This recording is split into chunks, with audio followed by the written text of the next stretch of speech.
မင်္ဂလာပါဒီနေ့ဩဂုတ်လ21ရက်နေ့2026မှာတော့2026 American midterm election နဲ့ပတ်သက်ပြီးအရေးကြီးတဲ့အပြောင်းအလဲအသစ်တွေထပ်ပြီးထွက်လာပါတယ်ဒီနေ့အတွက်အရေးကြီးဆုံး headline ကတော့ Texas နဲ့ Iowa Senate races နှစ်ခုလုံးကို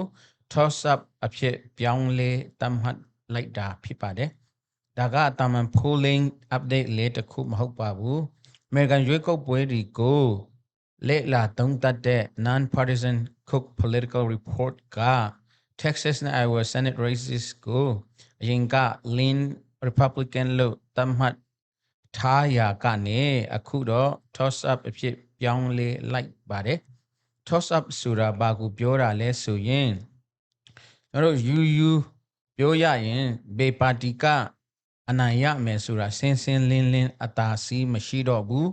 နှစ်ဖက်လုံးအနိုင်ရနိုင်တဲ့အပြိုင်အဆိုင် race ဖြစ်လာပြီဆိုတဲ့သဘောဖြစ်ပါတယ်ဒါကြောင့်2026 Senate တိုက်ပွဲဟာကျွန်တော်တို့အရင်ကထင်ထားတာထက်ပိုပြီးကျေပြန့်လာနေပါတယ်အထူးသဖြင့် Texas ကိုကြည့်ရမယ်ဆိုရင် Texas ဟာ Republican တွေအတွက်အားကောင်းတဲ့ပြည်နယ်တစ်ခုလို့နှစ်ပေါင်းများစွာသတ်မှတ်ထားခဲ့ကြပါတယ်ဒါပေမဲ့အခု Senate race မှာ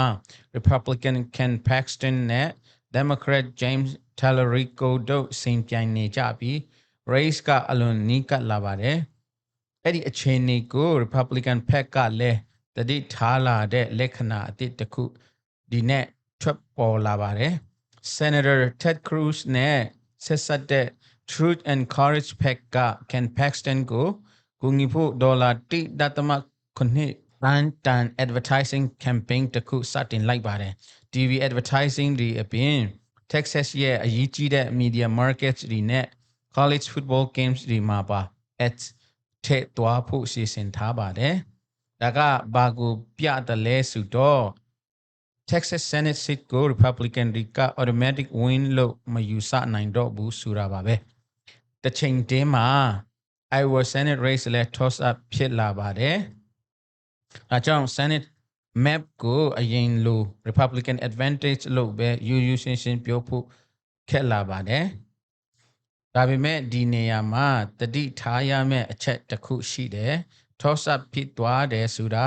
Democrats ကနိုင်နေပြီလို့မဆိုလိုပါဘူး Democrats တွေ Senate majority ရဖို့ဆိုရင် net 4 seats လိုအပ်နေစေဖြစ်ပါတယ်ဒါကြောင့်သူတို့အတွက်လမ်းကြောင်းကခက်ခဲနေစေဖြစ်ပါတယ်ဒါပေမဲ့ Texas နဲ့ Iowa လို Republican အားကောင်းခဲ့တဲ့ပြည်နယ်တွေပါ Battlefield ထဲဝင်လာတာက Senate control အတွက်အရေးကြီးတဲ့အပြောင်းလဲဖြစ်ပါတယ်နောက်ထပ်ဒီနေ့ရဲ့အရေးကြီးဆုံး political story တစ်ခုကတော့ South Carolina မှာဖြစ်ပါတယ် President Donald Trump ကိုယ်တိုင် Myrtle Beach ကိုတွားပြီး Republican Senator Darlene Graham အတွက် campaign rally လုပ်ပေးခဲ့ပါတယ် Darlene Graham ဟာကွယ်လွန်သွားတဲ့ Senator Lindsey Graham ရဲ့ညီမဖြစ်ပြီးသူ့အကူရဲ့ Senate seat ကိုယာယီဖြစ်စေဖို့ခံထားရသူဖြစ်ပါတယ်အခုတော့သူမဟာ Senate term အပြီးအတွက်ရွေးကောက်ခံနိုင်ဖို့ Republican nomination ကိုစင်ပြိုင်နေပါတယ်သူမရဲ့ပြိုင်ဖက်က Congressman Ralph Norman ဖြစ်ပါတယ်ပထမ primary မှာ Graham က 32.8 ရာခိုင်နှုန်းရရှိပြီး Norman က 24.6 ရာခိုင်နှုန်းရရှိခဲ့ပါတယ်ဘယ်သူမှလိုအပ်တဲ့ threshold ကိုမရခဲ့တာကြောင့် run off election ကိုတွားရမှာဖြစ်ပါတယ်အခု run off ကိုလာမယ့်ဩဂုတ်25မှာကျင်းပမှာဖြစ်ပါတယ်ဒီ race မှာ President Trump က Graham ကိုအပြည့်အဝထောက်ခံထားပြီး South Carolina voters တွေကိုသူမကိုမဲပေးဖို့ကူတန်လာရောက်တိုက်တွန်းနေပါတယ်ဒါကြောင့်ဒီ election က South Carolina Senate seat ကဘယ်သူရမလဲဆိုတာတင်မဟုတ်တော့ပါဘူး Republican Party voters ဒီအပေါ်သမ္မတ Trump ရဲ့ endorsement ကဘယ်လောက်အားကောင်းနေသေးတယ်လဲဆိုတာစမ်းသပ်ရမယ့် election တစ်ခုလည်းဖြစ်လာပါတယ် Graham ဖက်မှာ Trump အပြင် Governor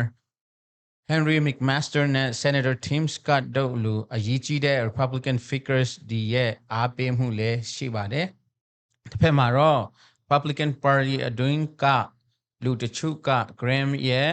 political experience နဲ့ national security knowledge ကိုမေးခွန်းထုတ်နေကြပါတယ်။အကြောင်းဩဂုတ်လ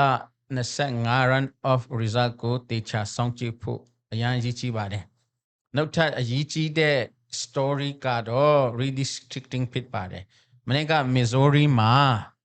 Republican friendly congressional map ကို November election မှာအသုံးပြုနိုင်တယ်လို့တရားရုံးကဆုံးဖြတ်ခဲ့တဲ့အကြောင်းပြောခဲ့ပါတယ်။ဒီထဲမှာတော့ Democratic ဘက်ကအရေးကြီးတဲ့ redistricting battlefield တစ်ခုဖြစ်တဲ့ Maryland မှာတရားရေးတိုက်ပွဲဆက်ဖြစ်နေပါတယ်။ Maryland မှာ congressional redistricting နဲ့ပတ်သက်တဲ့ constitutional amendment ကို Republican ဘက်ကတရားစွဲဆိုမှုတွေလုပ်ထားပါတယ်။ဒီနေ့မှာ Judge တူက lawsuit တစ်ခုကိုအခြား case နဲ့ပေါင်းပြီးနေရာပြောင်းစစ်ဆေးဖို့တောင်းဆိုချက်ကိုပယ်ချလိုက်ပါတယ်။ဒီလို court battles ဒီကအရေးကြီးတာကတော့ Maryland ရဲ့ congressional map ကိုအနာဂတ်မှာဘယ်လိုရေးဆွဲနိုင်မလဲဆိုတာနဲ့တိုက်ရိုက်ဆက်စပ်နေလို့ပါ။ Maryland မှာလက်ရှိ Republican Congressman Andy Harris ကပြည်နယ်ရဲ့တဦးတည်သော Republican House member ဖြစ်ပါတယ်။ Democrats က redistricting ကနေသူ့ district ကိုပူပြီး Democratic friendly ဖြစ်လာအောင်ပြောင်းနိုင်မလားဆိုတာအရေးကြီးတဲ့နိုင်ငံရေးတိုက်ပွဲတစ်ခုဖြစ်လာနေပါတယ်။အကြောင်းအခု2016 House election ကိုကြည့်တဲ့အခါ candidates တွေတင်မဟုတ်တော့ပါဘူး congressional map နဲ့ courts တွေကပါ house control ကိုဆုံးဖြတ်နိုင်တဲ့အရေးကြီးတဲ့အရာတွေဖြစ်လာပါတယ်။အဲဆိုဒီနေ့ရဲ့ big picture ကိုကျွန်တော်တို့ပြန်ကြည့်မယ်ဆိုရင်2016 midterm election အစောပိုင်းမှာလူအများစုရဲ့သုံးသပ်ချက်က Democrats တွေက House ကိုပြန်ယူနိုင်တဲ့အခွင့်အရေးရှိတယ်။ဒါပေမဲ့ Senate ကိုယူဖို့တော့အရန်ခက်မယ်ဆိုတာမျိုးဖြစ်ခဲ့ပါတယ်။အခုတော့အဲ့ဒီ second assumption ကိုပြန်စဉ်းစားရမယ်လက္ခဏာတွေပူများလာပါတယ်။ Texas နဲ့ Iowa က toss up ဖြစ်လာတယ်။ Alaska မှာလည်း Democrats အတွက်မမျှော်လင့်ထားတဲ့အခွင့်အရေးတစ်ခု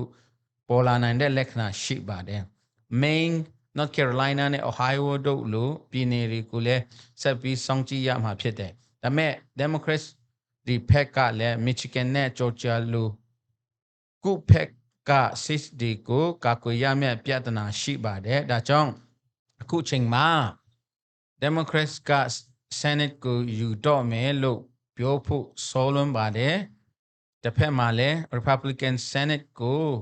အလွယ်တကူထိန်းထားနိုင်မယ်လို့ပြောဖို့ပူခက်လာပါတယ်။ November 3ကိုရောက်ဖို့အချိန်ရှိနေသေးပါတယ်။ Poll တွေပြောင်းနိုင်ပါတယ်။ Campaign money တွေထပ်ဝင်လာနိုင်ပါတယ်။ Court decisions တွေက congressional maps ကိုပြောင်းလဲနိုင်ပါတယ်။ပြီးတော့မမျှော်လင့်ထားတဲ့ political events တွေကလည်း voters ဒီရဲ့ဆုံးဖြတ်ချက်ကိုပြောင်းလဲနိုင်ပါတယ်။ဒါပေမဲ့ဒီနေ့အထိမြင်နေရတဲ့အရာတစ်ခုကတော့ရှင်းပါတယ်။2026 midterm election နဲ့ Senate battlefield ဟာကျေလာနေပါတယ်။ Texas နဲ့ Iowa လို Republican အားကောင်းခဲ့တဲ့ပြည်နယ်တွေပါ toss up ဖြစ်လာတာဟာဒီ election cycle မှာလှစ်လူရှုလို့မရတဲ့ development တစ်ခုဖြစ်လာပါတယ်။ဒါကြောင့် November မှာအဓိကမေးခွန်းက Republicans က House နဲ့ Senate နှစ်ခုလုံးကိုဆက်ထိန်းထားနိုင်မလားဒါမှမဟုတ် Democrats က chamber တစ်ခုဒါမှမဟုတ်နှစ်ခုလုံးကိုပြန်ယူပြီး Washington ရဲ့ power balance ကိုပြောင်းလဲနိုင်မလားဒီတိုက်ပွဲကအခုမှတကယ်စိတ်ဝင်စားဖို့ကောင်းလာပါတယ်အားလုံးကိုကျေးဇူးတင်ပါတယ်